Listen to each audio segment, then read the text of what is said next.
Okay, we'll begin right now. Assalamu alaikum wa rahmatullahi wa barakatuh, everyone. How are you all? We're delighted to have you join us today for the Cyclical Brain Part 2, the missing manual for the female body. Before we begin, a brief introduction to We4U. So, We4U is a community organization dedicated to supporting well-being by helping bridge the gap between professional support and community through education, awareness, and meaningful conversations. Today's session built on our previous cyclical brain workshop, taking us one step further into understanding the female body. We'll be exploring the signs, patterns, and biomarkers that can help women better understand themselves and their unique cyclical experiences. We're very pleased to welcome our speaker, Hana, to guide us through today's discussion. Over to you, Sister Hana. Thank you. Thank you, Tuba. Assalamu alaikum, everyone. Hope you've all been having a very lovely morning or afternoon or evening, or wherever you're joining us from. Today's talk, inshallah, will be continuing on from where we left previously. We're going to do a quick recap of some of the things that we've taken in the previous section, and then we'll be moving on to understanding some of our biomarkers.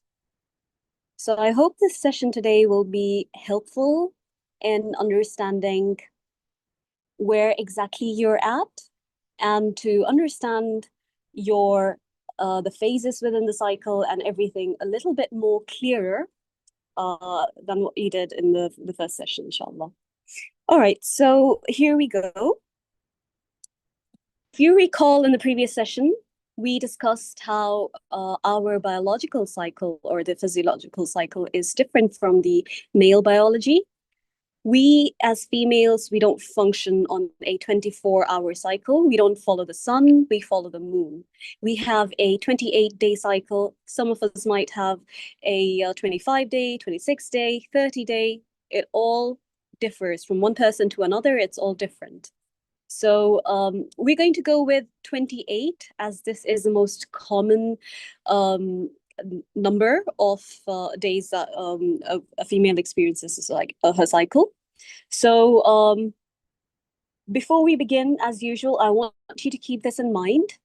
We as females, we cannot function or we cannot move on a linear sort of world. We cannot be or expect ourselves to be the same from one day to the next. Our moods, our emotions, our energy, focus, everything differs from one cycle to or one day to another. So this is what we're going to be discussing, and we will be moving forward from there, inshallah. So let's go ahead.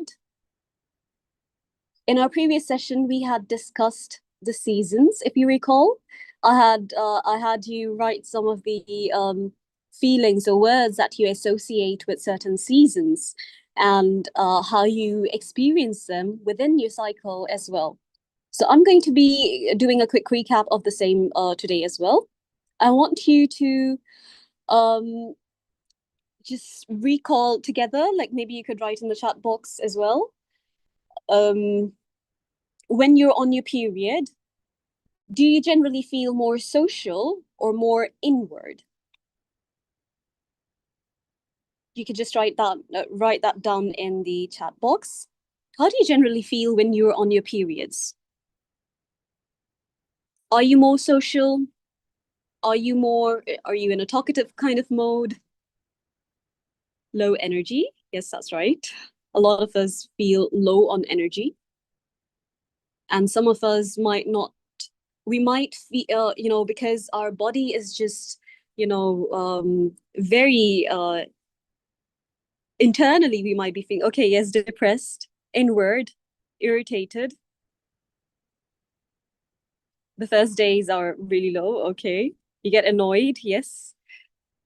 Everything seems to annoy us, and that is completely reasonable because That's how you experience these days. Your hormones, the two main hormones that we discussed in the previous session, if anyone here can recall the two main hormones that we as women have, the main hormones that we have for our cycles. What are the two hormones that we discussed? Feet pain, low energy. Yeah. So we can see that everyone has a similar sort of experience. It's not the most, you're not in a social sort of energy. You're not in a phase where you want to talk to people or meet people. You prefer to be, yes, estrogen and progesterone. Excellent.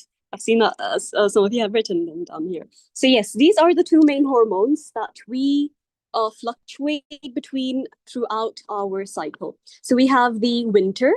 We refer to the menstrual phase, or the day that you start bleeding, you enter your menstrual phase. And for ease of remembrance, we have kind of associated it with the seasons, the four different seasons. So just like we feel very down or we feel a bit low and we start becoming introspective, inward facing in winter, the same way in our menstrual phase, we feel a bit similarly. And this is because our hormones are at the baseline. So both our estrogen and progesterone, they are at the baseline. And this is the reason why you generally feel low, you feel exhausted, and like you just want to be by yourself. You don't really want to socialize. So this is how we experience the menstrual phase. Now, right after the menstrual phase, and as women, you all might be having different experiences, but there's something in common. As you're coming out of your menstrual phase, or as you are, the first day, the second day, maybe even the third day, you're low, and then suddenly there is a sort of rise in your mood. There is a rise in your energy, and like you feel like starting things up, or you feel like you want to get things done, and like it's sort of like shifting from your low phase. You start becoming a little bit more proactive, and this is your follicular phase. Okay, this is when the estrogen rises, and as your estrogen is rising, you start having ideas, new ideas. You feel more optimistic. You feel your energy returning. And even for brainstorming, like your creative energy is generally at the, it's starting to rise at this stage. And you will experience this. If you notice it in if you notice these different symptoms in your body or signs in your body, you will see that, there is a change from your the first couple of days and the last couple of days. There's a bit of a difference. So this is the next phase. I'm just going to quickly recap. I'm not going to go over it in detail. We've already done that in the first session. So this one is just going to, quickly go through it. And then we have the ovulatory phase. And this is towards the middle of the month. And this is where your estrogen and testosterone are at the highest. And it's not the longest phase, it's the shortest part of your cycle. And this is when you experience, you feel that you are verbally eloquent, and like you have like verbal fluency, and you have social energy, and you feel good. You feel the most like yourself. You can be like witty, or you can be, with your expressions and the way you are interacting. You find a change in yourself. And these symptoms and everything these signs that I'm not talking about, not everyone might experience the same way. I know that there are a lot of people, a lot of women who don't really experience drastic changes or drastic differences in their mood and their energy and everything. And that's completely normal and completely okay. Some of us might experience it more, some of us might experience it less. And that doesn't mean that, there's something wrong with you. It's completely okay to experience your cycle the way you are experiencing it now, unless there is an issue. So that is the summer phase, or the ovulatory phase. And then finally, we have the luteal phase. Luteal is the final phase of your cycle, and this is where your progesterone dominates. And this phase, you become a lot calmer, detail-oriented, analytical, and you feel like completing projects that were incomplete. You have this energy in you where you don't want to start new things up, but you also want to get done with certain things that you weren't able to. It doesn't have to apply exactly, just like I mentioned earlier. It doesn't have to be that you feel exactly what I'm saying right now or what I'm stating right now. It doesn't have to be like that. But just so you know, because your progesterone is rising, certain characteristic or certain things are going to be a bit more apparent. Okay, and especially towards the end of this luteal phase, because your hormones are starting to go down, you start becoming a little bit more low, and it's closer to your menstrual phase. So it's a cycle that keeps going on and on until you stop experiencing the cycles. So this is a little bit about the 4 seasons. Now, if I were to think of it in a different way, this is sort of like the map. We're mapping the different time, the different phases within our cycle. Now, today's session is not about the map. It's about reading the signals, or rather the compass. What I want to discuss in this session is certain biomarkers that everyone, each one of you here, can figure out or can understand and experience. So before we move further, a biomarker is basically the clue that is left by your body. It can be anything. A biomarker, it could be, we have certain biomarkers, for example, for cancer, we have certain biomarkers. If, someone is having something or some issues with their body, or we have certain vital signs as well. You can type down in the chat box any vital signs, the 4 vital signs that you might be familiar with. Feel free to just write them down. Vital signs, these are again biomarkers. Biomarker is just biological marker, the short form for biological marker. And this is the clue, or these are the clues that our body is leaving in real time. Some biological markers, you might understand them through blood work, to understand, like, for instance, your vitamin D levels, or it could be, ferritin or iron storage or iron levels, or, your insulin resistance as well. Like these things, these are also biomarkers, and these are things that you can know only by doing a blood test. At the same time, we have certain other biomarkers that anyone without doing a blood test can also understand, and we will be talking about those in the session. So, okay, more communicative. I just saw this message. Okay, yes, we become more communicative in the ovulatory phase. All right. So, can you type down what are the 4 vital signs that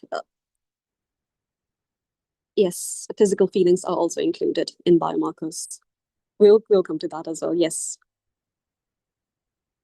Can you type down the vital signs? What are vital signs? If you go to any hospital, if you visit any doctor or any specialist or anywhere, any time when you're visiting a hospital, they first take your vitals.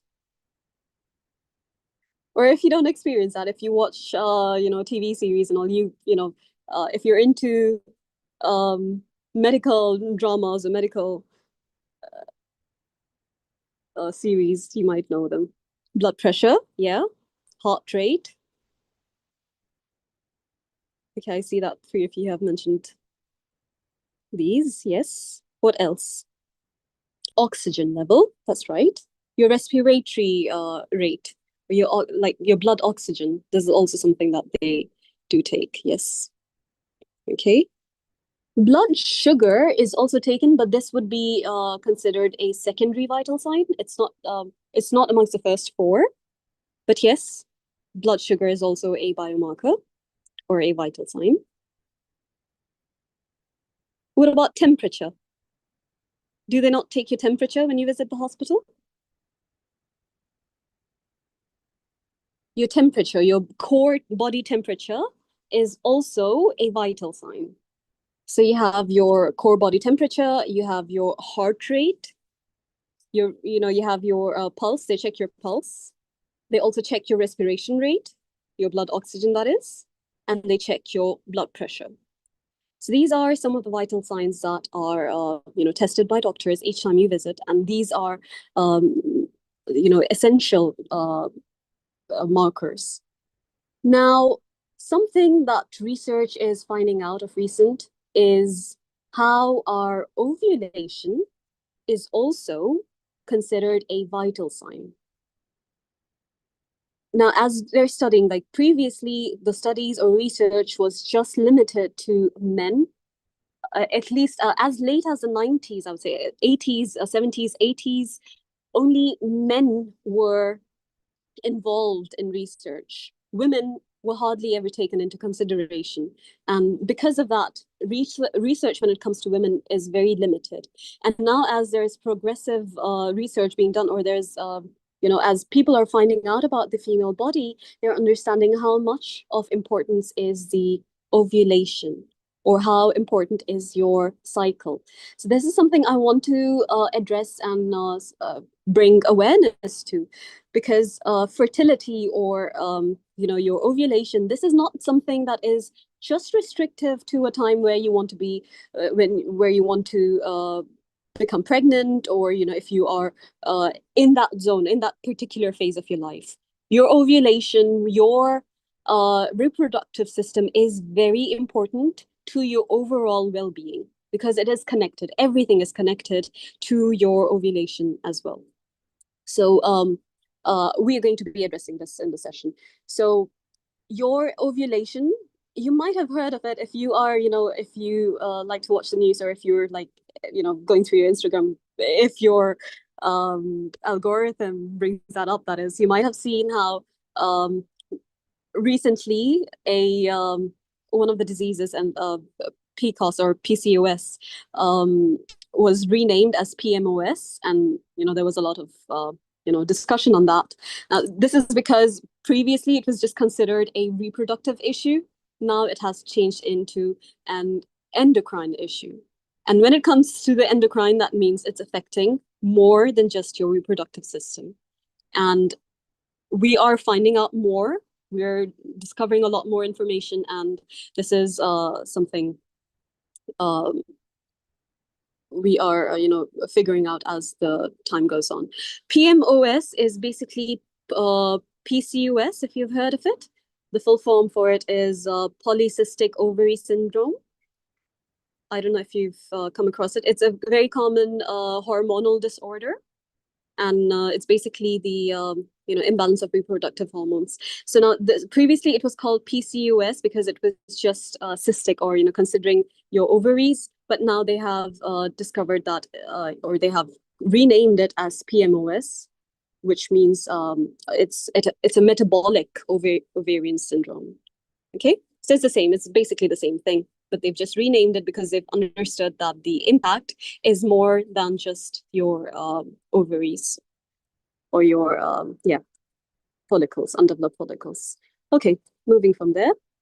As you can see over here, ovulation, it's your ultimate vital sign. It affects everything.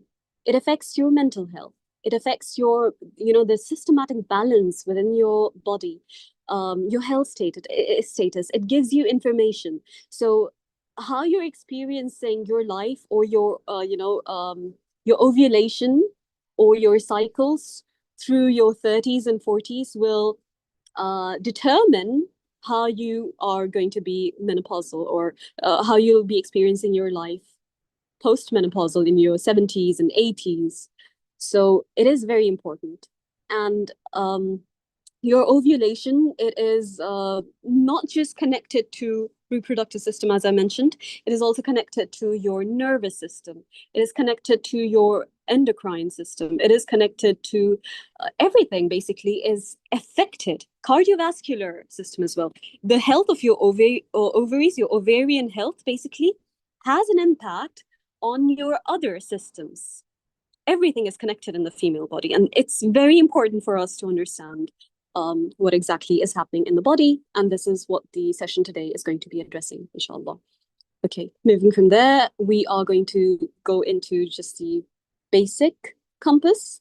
Now, I designed the session in a way where anyone can track or anyone can figure out what is going on in their bodies. There are a lot more biomarkers, like someone mentioned here, your feelings, your emotions. These are also part of biomarkers, you could say, and you have a lot of other biomarkers, but I'm not going to all of them. I'm going to just go into the clues that your body is leaving on the daily basis, okay? And these are the 5 that we will be discussing. We have BBT, which is your basal body temperature, or your temperature at the lowest, as soon as you wake up. Right as soon as you wake up, if you've taken your temperature, that is your basal body temperature. And you have special, or you have like different thermometers for that as well. You have BBT thermometers that the only difference is that it measures your temperature to the place of two decimal points. So it gives you a bit more clarity, sort of. So basal body temperature is the first one. And then we have cervical mucus, or basically the fluids, or your what your cervix is secreting every day of the month. Then we have the LH, or the luteinizing hormone. Again, we'll get into this soon. Then you have the HRV, which is the heart rate variability and your resting heart rate. They are 2 different things, and we'll discuss those as well. And then something that, that's super easy to track: your sleep, your skin, and your appetite. So we'll be discussing all of these soon. Let's move to the first one here. Now, to read the language of your body, we need to understand, we have to check whether we are ovulating on a monthly basis or not. And if you do want to understand that, there are 2 paths, as you can see over here. You have external signs. So the first one that we will discuss is BBT, your basal body temperature. And then you have the cervical mucus, which is the mucus or the secretions driven by estrogen. Okay? These are something that we all can easily experience and keep track of. So we'll get into those now. All right. The first biomarker is the thermal shift. As we discussed earlier, we have 2 hormones that change or vary through the month. We have the estrogen, which is dominant in the first phase or the first part of your cycle. And then you have the progesterone that becomes dominant in the second phase. Okay? So if you start tracking your BBT, or your basal body temperature, you will notice that from the day of your cycle, the first day of bleeding, your temperature is going to be on a lower end. So as you can see in this graph over here, it tends to be lower. I have been tracking mine for a couple months now, and I see that my BBT, or my basal body temperature, tends to be like 36 or sometimes 35.9, and it stays on that lower kind of range. Okay, so initially, your temperature from the first day of your cycle, it's going to be low.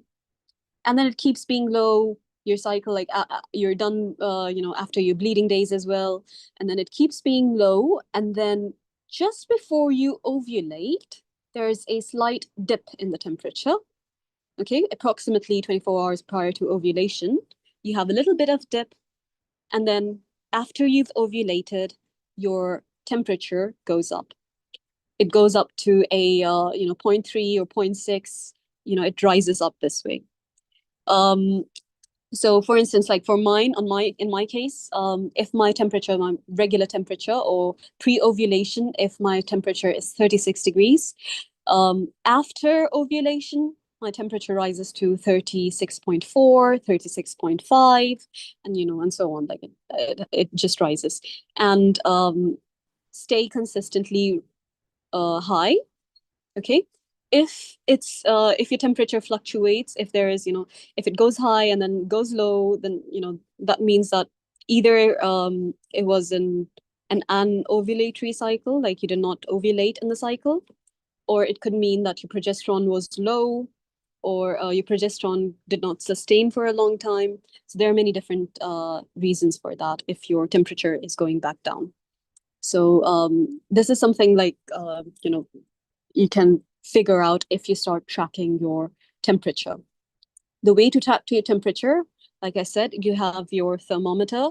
The first thing in the morning, you just keep it next to, in your bedside table or something. You have your thermometer, and as soon as you wake up, you just take your temperature, and that will be the most accurate result. Also, one thing I need to mention is that you need to be sleeping at least 3 hours undisturbed before you take your temperature. Otherwise, there can be fluctuations and, inaccuracies as well.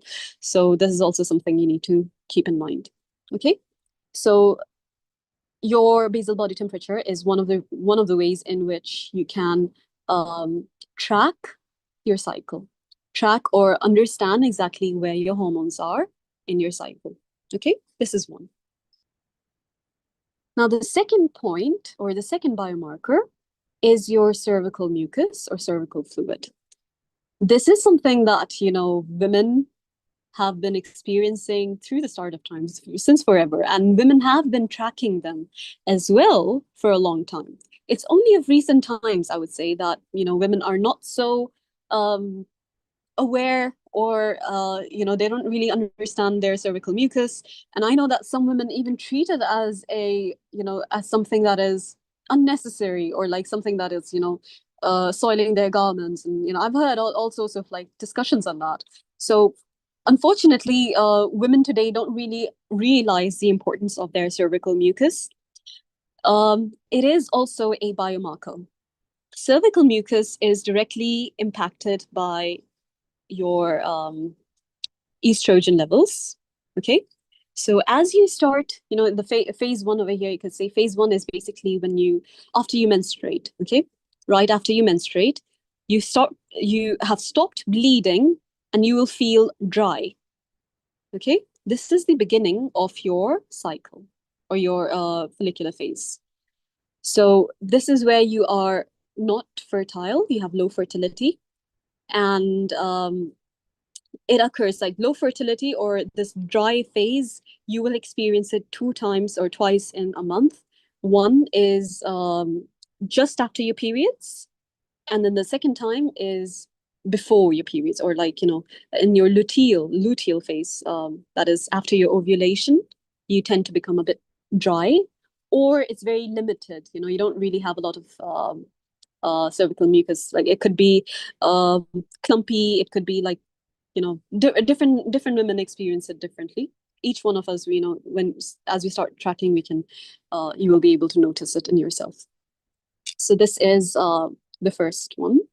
And then as you are approaching your fertility window, you'll start seeing a thick insoluble mucin structure, or it starts becoming a little stickier. And you will notice this, like you can check it yourself. Okay, you start, like, your cervical mucus starts becoming a little sticky.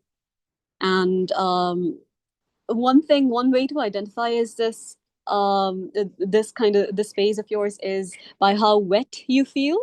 You will be feeling more wet than usual, more cervical fluid than usual. So and this is a sign of high estrogen. Okay, and then we have the final or peak fertility. And this is where you can see your cervical mucus is kind of like an egg white.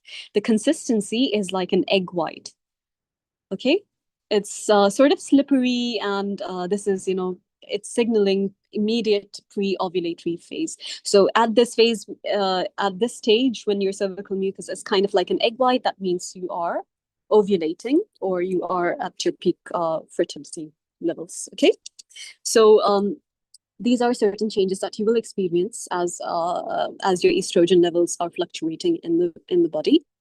And then right after ovulation, I have not mentioned it here because it starts dropping. So right after you ovulate, you will see that you are becoming drier. Okay, estrogen is a hormone that is it's not just, it is affecting your cervical mucus, like you're becoming a little, more lubricant kind of, you could say, or you're becoming wet.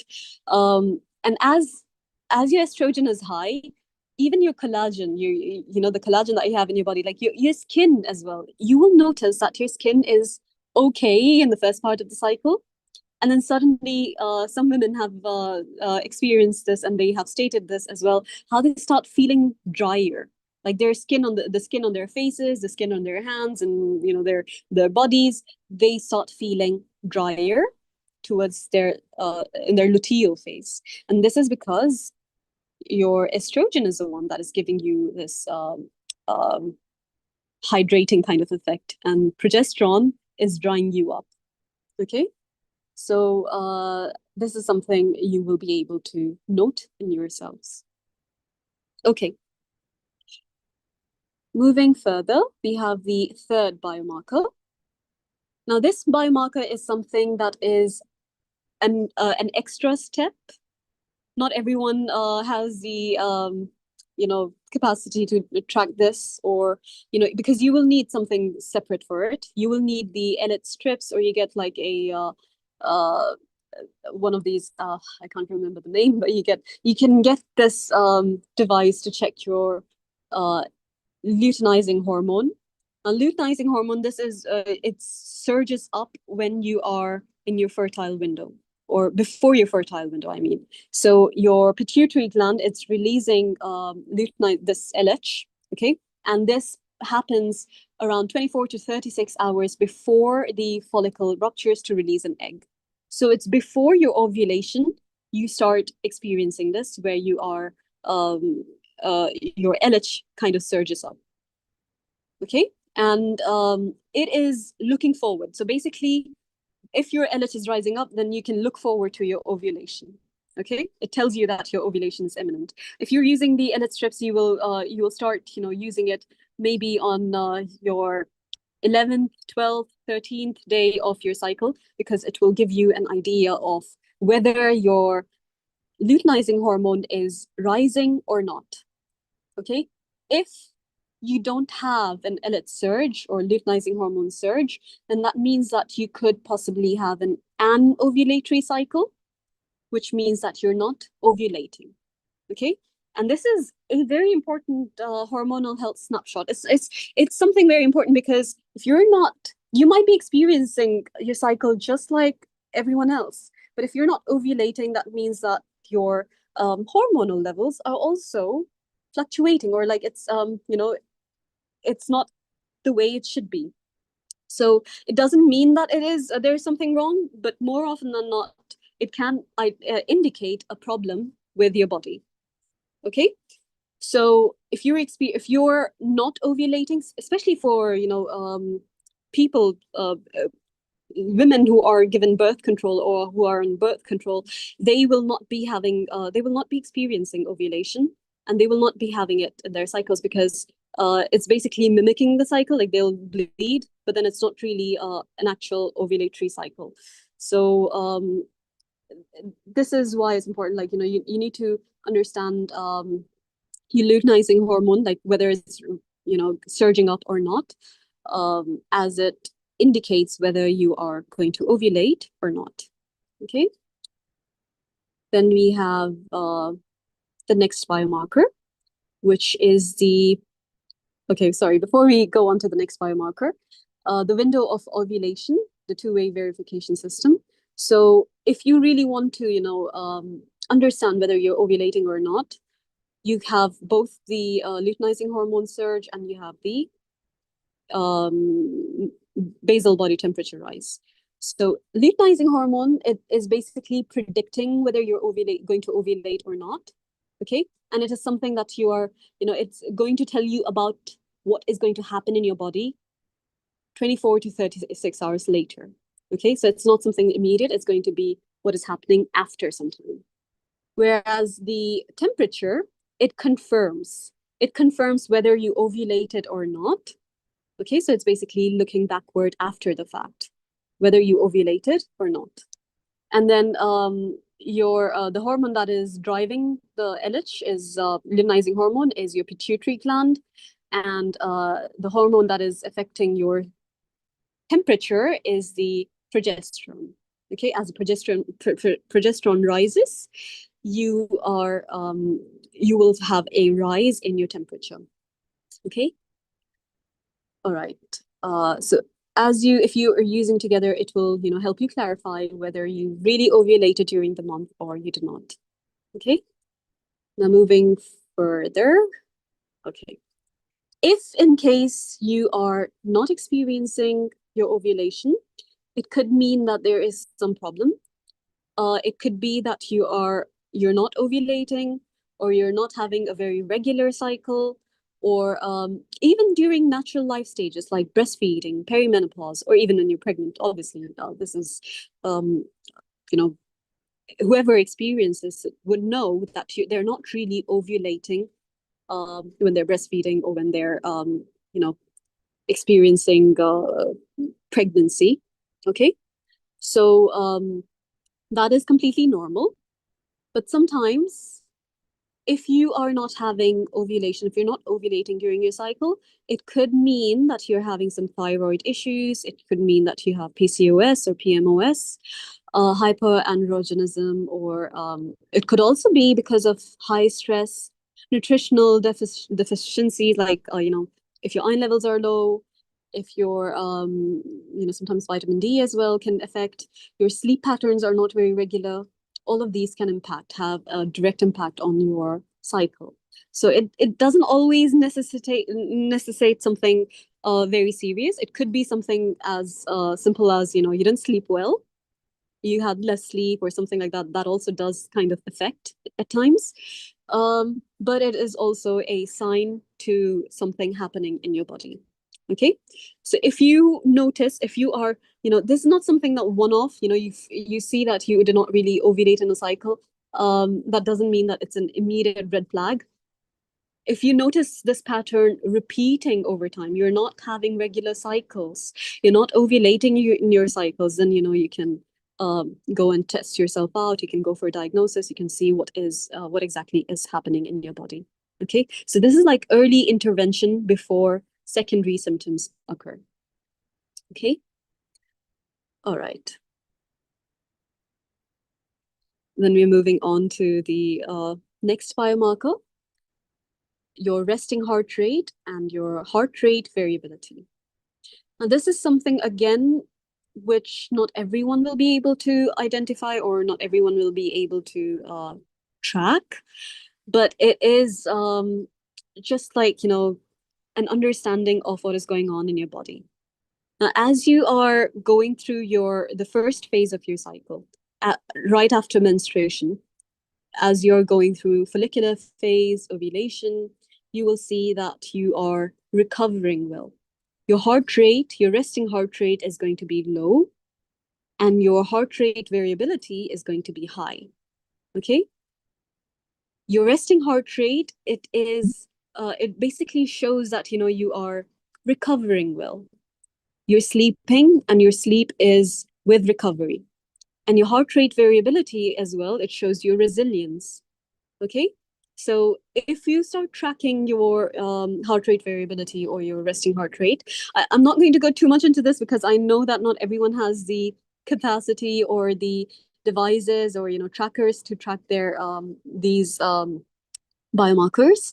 But if you do track, you will understand why your energy fluctuates, or why some days you feel like you're not recovering properly.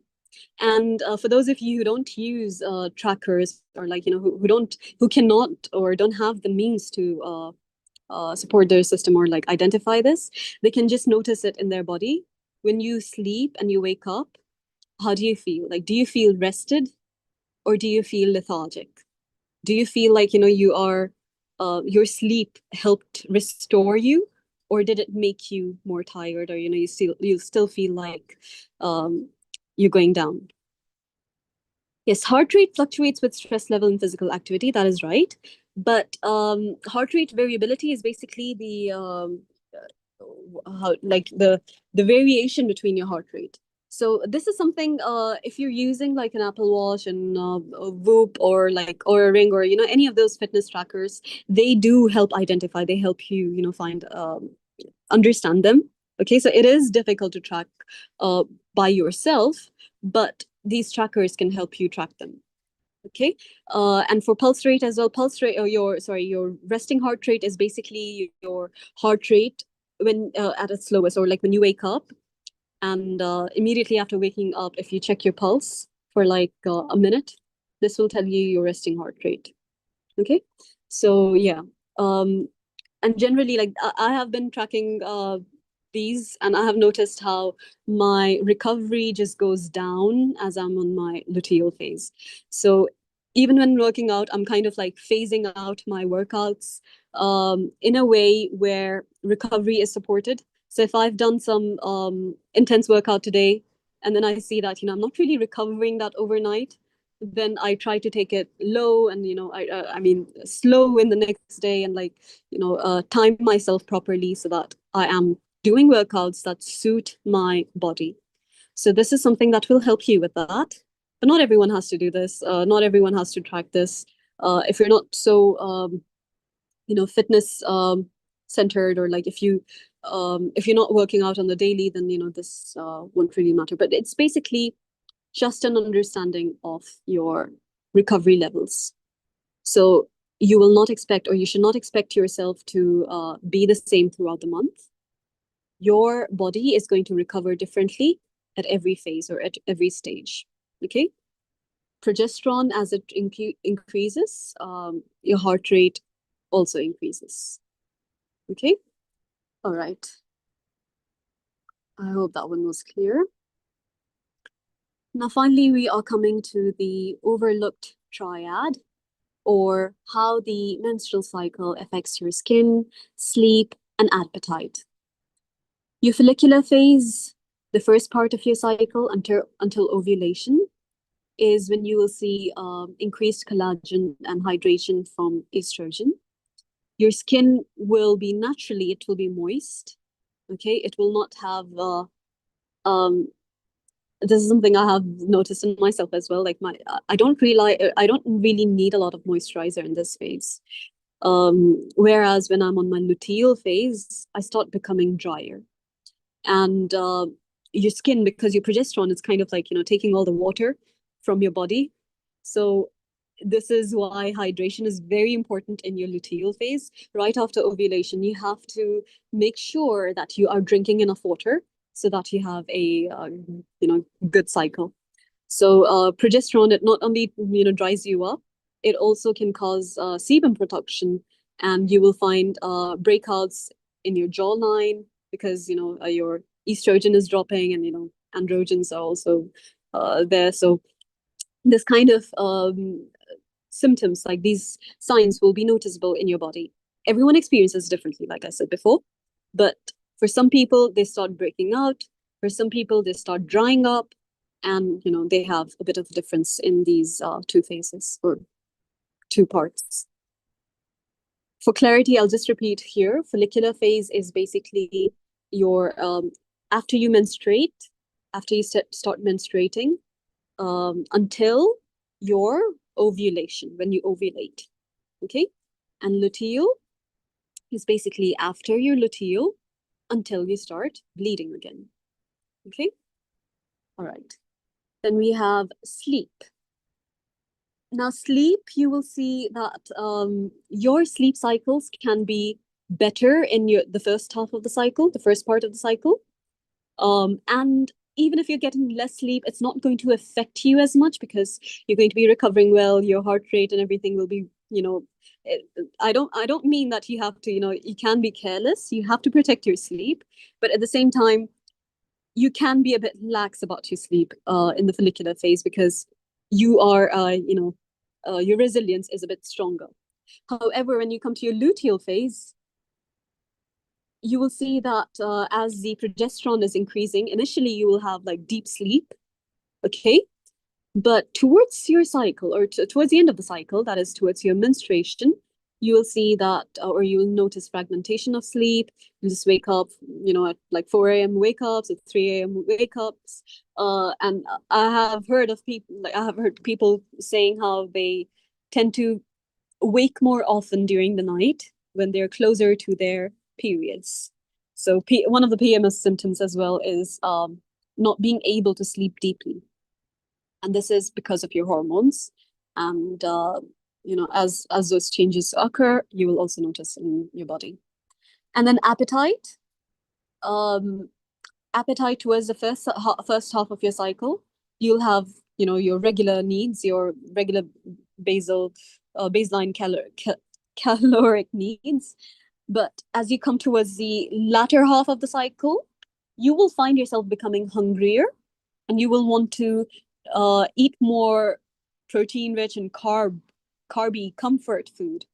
Okay, so you have high glucose demand for progesterone synthesis. This is biological. This is not something that if you're on a diet, or if you're trying to lose weight or something, and you're restricting yourself, going on like intermittent fasting and all of that, like your cycle is not always the same. It's not going to be the same through these 4 phases.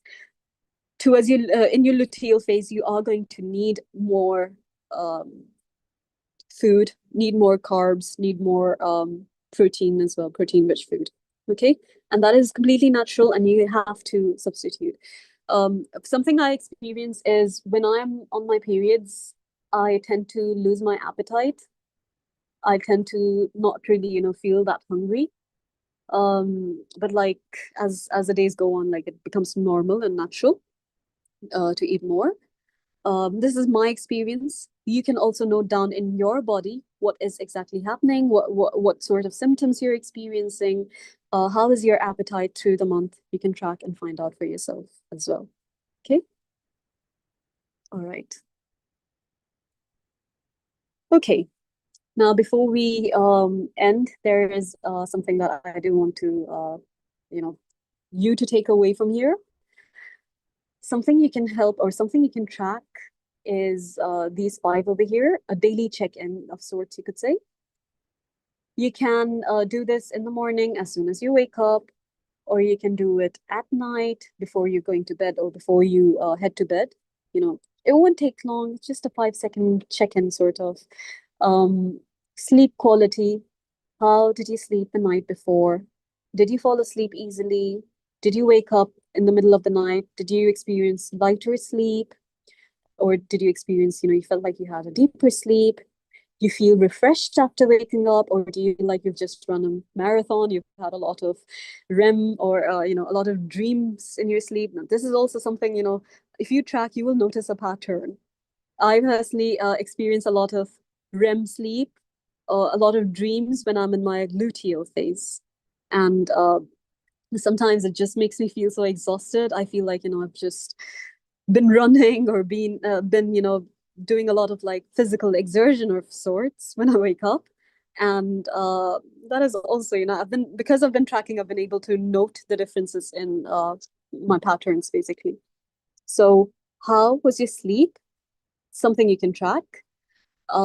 Just, you can rate it. Maybe you can have a diary that you keep on the side of your bed, where you are rating your you're rating your sleep. Okay, how was your sleep quality on a scale of 1 to 5? You can just do that, as simple as that. Energy level. How full of energy, or how are your energy levels? You can rate that as well. Maybe you could rate it from 1 to 5. Mood orientation. Do you feel more inward? Do you feel more communicative? Do you feel exhausted? Or do you feel like you have this high energy to do things, creative energy? What sort of mood are you experiencing? Just a word or two is enough for that. You can just note it down, how you're feeling. Okay. Then we have body sensations. Something I experienced personally is after my ovulation, I start feeling heavier in my body, and my temperature does go up after, and maybe because I have a very sensitive body, I feel the temperature rising in my body, and everything becomes a little more sluggish and little different. So do you experience something like that? Like, is there a specific body sensation that you experience, or are there changes in your skin? I mean, do you are you experiencing a breakout, or like your skin is becoming dry, your skin is becoming too oily, or there are different things that you could experience, and just a word or two about that. And then your appetite. How is your appetite? Are you craving carbs? Are you craving protein? Are you craving sugary food? Are you craving salty food? Um, what sort of appetite do you have? Okay, or you have no appetite. Sometimes you might even experience a bit of, when you think of food, you feel a bit like nauseous as well. Um, it all depends on you and your body. Everyone has a different body. This is why we are tracking and understanding our own bodies. Okay. Um, when you combine these answers, when you check or keep a track of these, you'll start noticing a pattern. And over months, you will notice that there are certain things that are happening at specific parts of your month, or specific days of the month. Okay. Okay. Now here I want to just mention the tracking stack. Like, I don't want you to feel too overwhelmed with all the tracking. And I know that sometimes, too much tracking can be unhealthy. Some of you, if you become too obsessive with tracking, again, it's not a very good thing. It's not very like, you become obsessive with tracking your biomarkers, you become obsessive tracking your fitness levels and all of that, and it just takes a lot of space in your head and becomes very unhealthy. So I don't want you to, go into that as well. But if you are open to tracking, and if you're open to, checking in with yourself, understanding yourself, then this is a tracking stack that I have put down over here. 4 different levels of tracking. So the foundational level, if you want to start from the basics, I would suggest that you just take a notebook and track your cycle day and the 5-second check-in that I mentioned earlier. Okay, just that much is enough. You don't need to track everything else. Just this much is quite enough. Okay, but if you would like to go a step further, you can start logging in data using different apps. You can, read your body. Like, you can start tracking with your temperature, your uh, you have applications like Clue that can help understand what is going on in your body. Like, you can track symptoms over there, and a bit more deeper sort of tracking through these different apps. And then you have the biometric wearables like the Oura Ring, Whoop, Apple Watch, Samsung Watch, whatever watches you use. These can also help track your cycle. They can help track your heart rate variability. They can help track your basal body temperature. Again, a point to note is that basal body temperature is not always most accurate when you're using only a watch or only a ring or something. Sometimes it doesn't give you the most accurate information, especially Apple Watches. They differ. Room temperature and all of that can have an impact as well on your body temperature. So it depends on how far you're willing to take this. And then finally, you have level 4, where you can, go on a much deeper level. You can do the NHS day 21 testing, which is your progesterone testing to understand your progesterone levels. Are you having sufficient progesterone in your body? Like, is it rising enough? And is it sustaining enough? Or are you not having enough progesterone in your body? That could also be leading to different issues within you. So that is something, you could test out.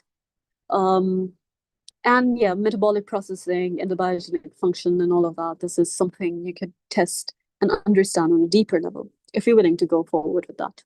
So I would say that start with the basics, start with just the foundation if you are willing to do that. You don't have to go deep into understanding your body so much.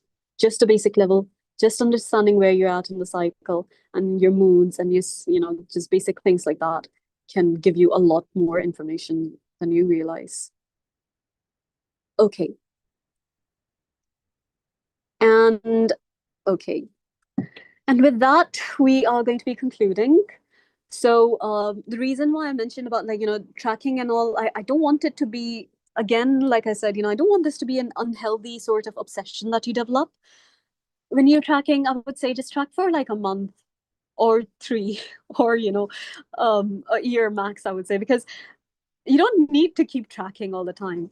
Once you start tracking, like even a month of tracking, you will start observing things about yourself. And as you observe, you will start recognizing the patterns and it will become intuition. It will become intuitive and you will, just realize, okay, this is happening and, it's because, this is what's going on in my body.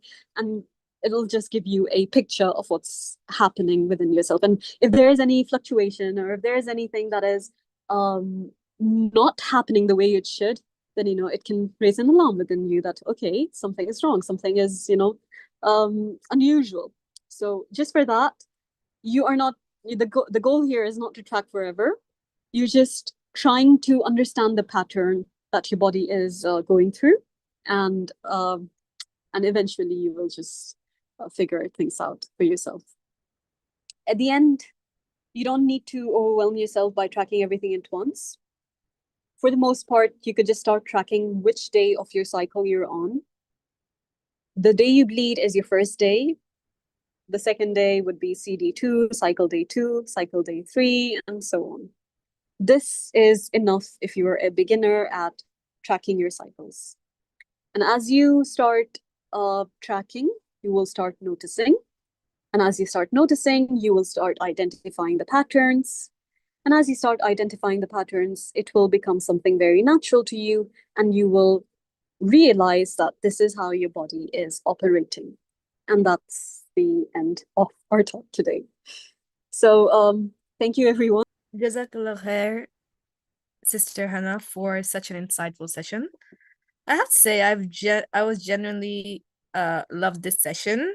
It's one of those topics where the more you learn, the more things start to click into place. I've certainly learned a lot today, and I hope the audience has too. Sorry, Thank you. sorry, Tuba. Can I just dance? I just noticed a question here in the chat box. Oh yeah, sure. Go ahead. Okay. I just noticed, how can we work with our cycle in daily life when work, family, or other commitments don't allow much flexibility? I know this is a very unfortunate and very, you know, something, that really does affect all of us. I would say that do what you can where you can. Now, if you start, like, if you know where, you're going to have your periods on a certain day, if you start tracking, like, if you know which day of your cycle you're in, you will start understanding that, okay, on this day or like this week, I'm going to be experiencing my periods. So because your periods is a time, like, this is a time where you should be resting.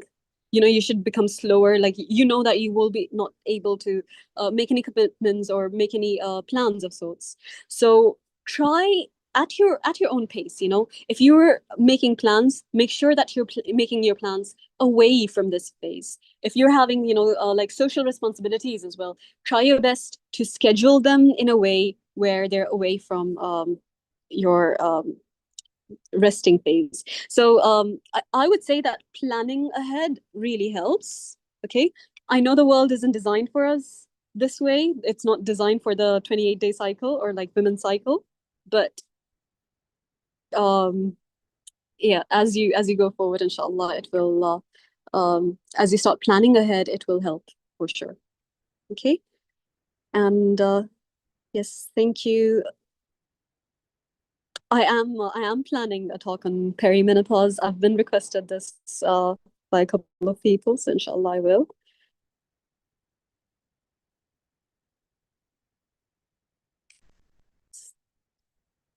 I see another question as well. Okay, if you are having carb cravings during luteal, you can take a protein intake. Like you need to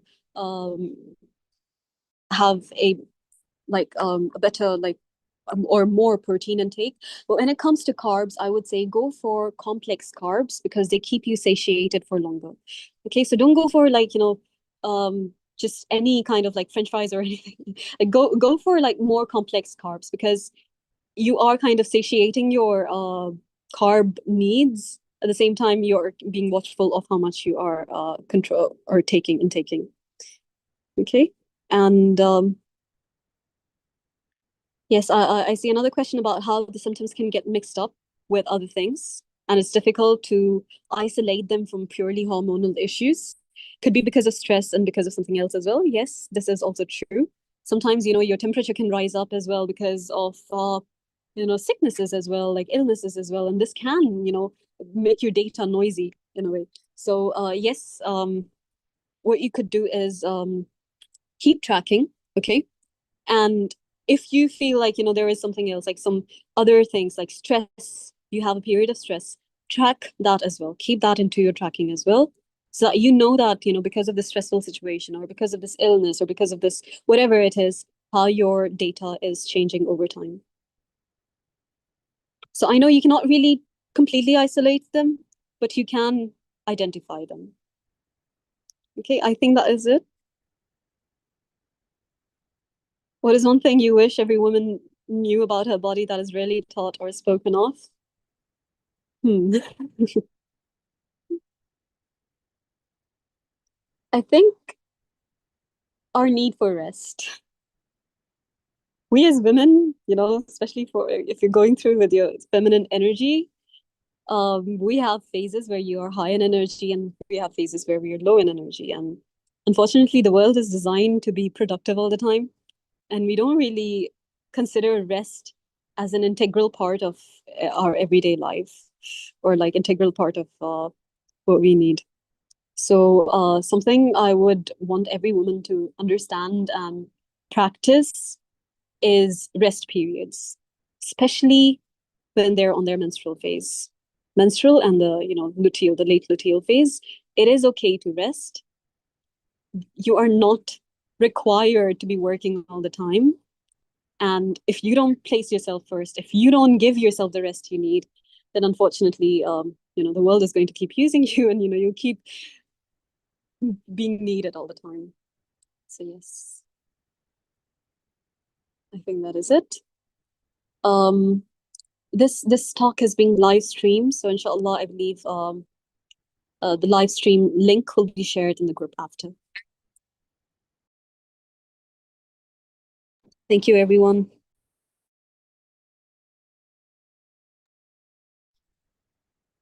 Oh, where were we? Thank you, everyone who joined us and for being part of this conversation.